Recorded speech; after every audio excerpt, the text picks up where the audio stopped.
அஸ்ஸலாமு அலைக்கும். இறால் க்ளீன் பண்ணுற வீடியோ தான் இது. நான் எப்படி க்ளீன் பண்ணுவாங்கிறத இந்த வீடியோவில் உங்களுக்கு சொல்லித்தரேன். மோஸ்ட்லி எல்லாருக்கும் இதை எப்படி க்ளீன் பண்ணணும்னு தெரிஞ்சிருக்கும். தெரியாதவங்க இதை பார்த்து தெரிஞ்சுப்பாங்க. இதில் இறாலுடைய மண்டை பகுதியை எப்படி க்ளீன் பண்ணி சமைக்கணும் அப்படிங்கிறத க்ளீன் பண்ணணுங்கிறத நான் சொல்லித்தரேன். பெரிய இறாலாக இருந்துச்சுன்னா இது மாதிரி ஓரளவு, இது பெருசுன்னு சொல்ல முடியாது, இந்த மாதிரி ஒரு வேளை நல்லா அழுத்தமாக ஃப்ரெஷ்ஷான இறாலாக இருந்துச்சுன்னா அதோடைய மண்டை பகுதியை நம்ம சாப்பிட்லாம். இது மாதிரி மண்டையை கிள்ளிட்டு ஃபஸ்ட்டு அந்த தோலை உரிச்சிங்க. அதுக்கப்புறமா அந்த கால் பகுதியெல்லாம் பிச்சு எடுத்துட்டிங்கனாலே அந்த மேலே உள்ள தோல் அழகாக உறிஞ்சி வந்துடும். பாருங்கள், ஒரு நிமிஷத்தில் வந்துருச்சு. இதுக்கப்புறம் அந்த நடுவில் உள்ள கழிவு பகுதி மண் மாதிரி மெலிசாக கோடு மாதிரி இருக்கும். அதை நரம்பு மாதிரி இருக்கிறத அதை அழகாக உருவி முழுசாக எடுத்துடணும். இதுதான் அதோடைய உணவு.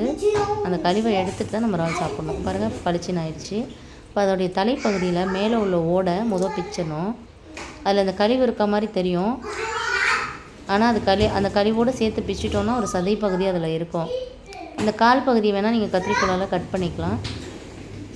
இது மாதிரி ஃபுல்லாக ஃப்ரெஷ்ஷாக பாருங்கள், அந்த தலைப்பகுதியையும் நம்ம சேர்த்து க்ளீன் பண்ணியாச்சு. இது மாதிரி க்ளீன் பண்ணி மெதுவாக எடுத்துடணும் எல்லாத்தையும். சின்ன சின்ன இறாலாக இருந்தால் மீன்கார அக்காவே எனக்கு சுத்தம் பண்ணி கொடுத்துருவாங்க.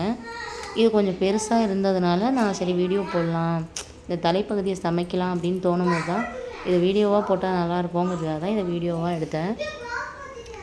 மெதுவாக அந்த நாரை பிய்யாமல் ஃபுல்லாக அந்த நீட்டுக்கு இருக்கிறத நம்ம எடுத்துடணும். அதுதான் அதோடைய கழிவு. அதை எடுத்துட்டோம் தான் நமக்கு நல்லா நமக்கு சாப்பிடவும் ஒரு அருகல்ப்பு இல்லாமல் இருக்கும்.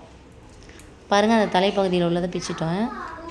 தலைப்பகுதி எடுக்கும்போது உங்களுக்கு கழிவு இருக்க மாதிரி தெரியும். ஆனால் அந்த கழிவுள்ள மேலே எடுத்துட்டிங்கன்னா உள்ளே ஒரு சதைப்பகுதி கண்டிப்பாக இருக்கும்.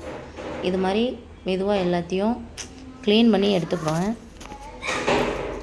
ஃபஸ்ட்டு இறால் ஆயும் போது என்னடா இந்த வேலை எப்படி இருக்கேன்னு நினப்போம். ஆனால் ஆய நமக்கு ரொம்ப பழகிடும். எந்த ஒரு வேலையும் விருப்பத்தோடு செஞ்சோன்னா நம்மளால் ஈஸியாக செய்ய முடியும். பிடிக்காமல் செஞ்சோன்னா அதை கடைசி வரைக்கும் செய்ய முடியாது. எந்த வேலையாக இருந்தாலும் பிடிச்சி செய்யுங்க, ஈஸியாக செய்ய முடியும். பாருங்கள், ஒரு வழியாக எல்லாத்தையும் க்ளீன் பண்ணி எடுத்துட்டோன்னா உங்களுக்கு ஃபுல்லாக காட்டிடுவேன் எப்படி க்ளீன் பண்ணியிருக்கேன்னு. இது நான் வீடியோ போட எனக்கு நேரம் இருக்க மாட்டேங்குது. அதனால தான் நான் வீடியோ நிறையா போடுறதில்ல. எப்போவாவது டைம் கிடைக்கும் போது வீடியோ எடுத்து அப்லோட் பண்ண வேண்டியதாக இருக்குது. இன்ஷால்லா நான் மதரசா முடிஞ்சால் உங்களுக்கு கண்டினியூஸாக வீடியோ போடுவேன். ஒரு வழியாக இப்படியே எல்லாத்தையும் க்ளீன் பண்ணிகிட்டே இருக்கேன். நீங்களும் வீட்டில் கண்டிப்பாக இறால் வாங்கி ட்ரை பண்ணுங்கள், கற்றுக்கங்க. எந்த வேலையுமே கற்றுக்கிட்டோன்னா ரொம்ப சுலபம்தான். பாருங்கள், ஒரு வழியாக எல்லாத்தையும் க்ளீன் பண்ணுறப்பாங்க. இது மாதிரி தான் க்ளீன் பண்ணணும். எனக்கு இப்படி தான் க்ளீன் பண்ண தெரியும். இது கூட முழுசாக கிளியராக க்ளீன் பண்ணுறோமாங்கிறது தெரியல. நானாக இந்த அளவுக்கு சுத்தமாக க்ளீன் பண்ணுவேன். வீடியோ பிடிச்சிருந்ததுன்னா மறக்காமல் லைக் பண்ணுங்கள், ஷேர் பண்ணுங்கள், கமெண்ட் பண்ணுங்கள், சேனலை சப்ஸ்கிரைப் பண்ணுங்கள். ஒரு வழியாக பாருங்கள், எல்லாத்தையும் க்ளீன் பண்ணி எடுத்துட்டேன். இப்போ தண்ணி ஊற்றி அலசிட்டோன்னா அது அப்படியே பளிச்சுன்னு வந்துடும். இந்த இறாலில் எந்த இடத்துலையுமே கழிவே கிடையாது. சுத்தமாக க்ளீன் பண்ணியாச்சு. முடிஞ்சளவு இது மாதிரி சுத்தமாக க்ளீன் பண்ண கற்றுக்கோங்க. வேறு ஏதாவது உங்களுக்கு மீன் வகையில் க்ளீன் பண்ணணும், வீடியோ உங்களுக்கு பார்க்கணுன்னா கமெண்ட் பண்ணுங்கள். அதையும் க்ளீன் பண்ணுற வீடியோ எப்படின்னு நான் உங்களுக்கு அப்லோட் பண்ணுறேன். அஸ்ஸலாமு அலைக்கும்.